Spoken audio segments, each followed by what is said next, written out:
The racist Kentucky student at the University of Kentucky has been banned for life in connection with a physical and verbal assault against another University of Kentucky student. Here's some video of the initial altercation that we've covered here on the show. I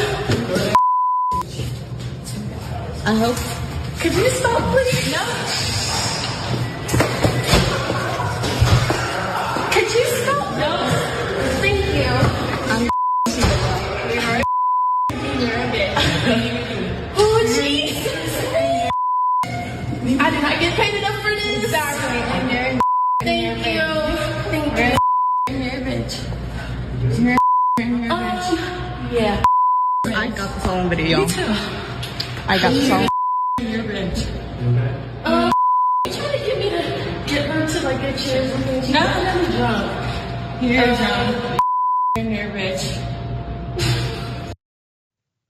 That was despicable human being Sophia Rosing's racist attack on student Kylah Spring at the University of Kentucky. And here is that black student, Kylah Spring, providing more background on what happened. So last night I was at work and I'm a desk clerk here at the University of Kentucky. And there was a girl, she came in drunk. And when she came in drunk, she was looking at the elevator. And she was like stumbling and she started talking to the elevator. She was like, I'm gonna effing end you. Basically, like, I'm gonna end you, like, off you. Yeah. And so basically what happened was I stuck my head out the window. I was like, are you okay? Like, what's going on? And that's when the N-word, the B-word, those racial slurs and things started coming out. So I was like, okay, let me call the RA. So I called the RA down, but the RA took a minute. And so in between the time of the RA getting down, the girl has called me the N-word. And this girl, she walked in about 1 o'clock, maybe 1 o'clock, 1:15, somewhere in between that time. She did not look like a resident, so I did not open the door. But when she came in, she stumbled across the front desk over to the elevator and she started talking to the elevator. It is a part of our job that if we see a student that's like very drunk, we are to call an RA to help for them to be able to write up a report or really just to make sure the student gets to where they need to be safely. There's some more firsthand account for you. To summarize it again, last week, terrible human being Sophia Rosing went viral when she appeared intoxicated, attacking University of Kentucky student desk clerk, calling her the N-word and B-word repeatedly. Rosing's charges came at her. Consequences do come sometimes for bad actions. Alcohol intoxication in a public place, disorderly conduct, 4th-degree assault, and 3rd-degree assault of a police officer. Rosing was bonded out of jail around 6 p.m. last Monday night. Her parents were present and covered her face as she left, according to Rosing's attorney. Why? Not proud of your actions anymore? Oh, that's a shame. Her attorney, Fred Peters, said she was apologetic, humiliated, and withdrawing from University of Kentucky following the incident, and also said Rosing was getting treatment. Meanwhile, in a letter to the campus community, University of Kentucky President Eli Capilouto called the behavior seen in the video disgusting and devastating to our community. But are there more consequences? Well, let's hear the statement. In part, it reads, Ms. Rosing is no longer a student at the University of Kentucky. Within hours of learning about this incident, we suspended her on an interim basis, a move that banned her from campus during our investigation. I've also determined that she will not be eligible to re-enroll as a student. She is permanently banned from the campus. Although she's no longer a student, we must continue our investigation. That includes our cooperation with an investigation into criminal charges filed, our code of student conduct, disciplinary proceedings, and racial harassment misconduct being reviewed by our Office of Institutional Equity and Equal Opportunity. Further charges could be forthcoming based on these investigations.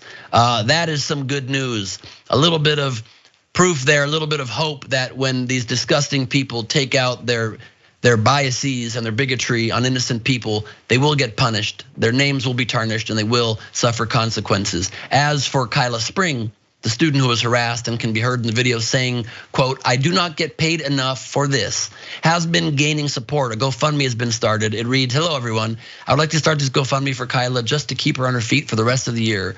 Whether she goes back to work or not, it would help It would be helpful to her no matter what. Anything will help. Thank you. And already almost reached the $10,000 goal. You can support the GoFundMe if you please. What a disgusting display of lack of humanity towards another person. Thankfully, the university took action. Yasmin, not an easy story to see. What are your thoughts?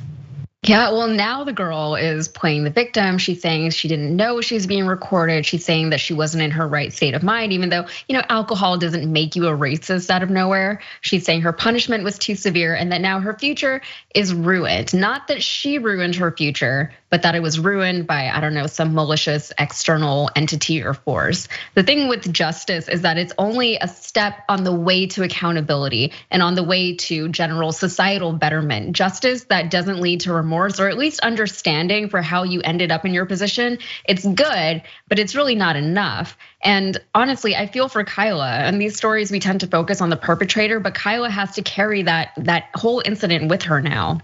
And I hope she's okay. And the grace she handled it with too.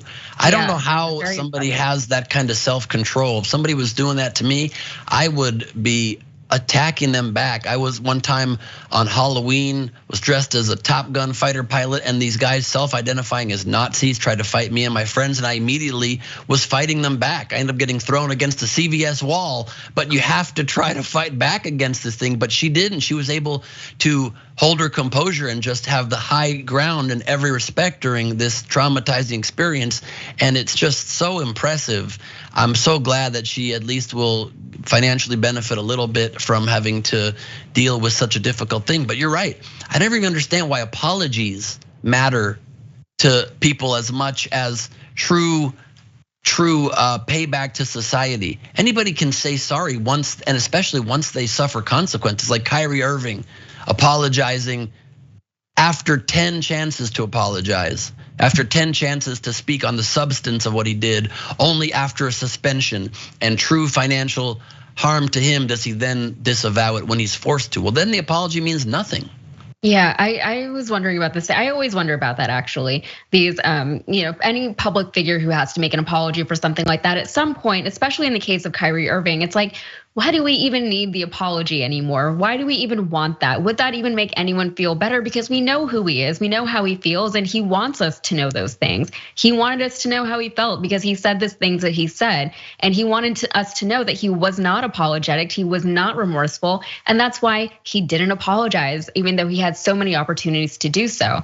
And the thing about Kylah not fighting back and having the dignity that she had, unfortunately, a lot of times we put a lot of pressure, societal pressure on these victims to hold themselves in a certain manner, to carry themselves with integrity. Because if Kylah had fought back, the whole story would be different. That would be the whole story, is how she was fighting this white woman. So unfortunately, that's another thing that we have to fight against. That is true, and you're so right. Like, you always wonder why people even want the apology. It always just struck me a little bit like childish, like we're all children and we're like, say you're sorry. Like literally 2 syllables are gonna make horrible actions okay. I'm sorry, all good, now everything is fine. That's not how the world works. And you're also so right when you say that it's not like alcohol or getting drunk makes you racist. This is something I've talked about in my stand-up for years. I've been drunk many times, full disclosure, many times. Never once have I used the N-word or any racial slurs or said anything offensive to any group of people because I'm a kind person who loves all groups of people. It just accentuates what you've always wanted to say and you never let out of your head before because you were too afraid to because of societal conventions, and the alcohol let it free. You don't say things that you make up out of thin air. You say things you've been holding in the back of your head for a long time and have been too afraid to say.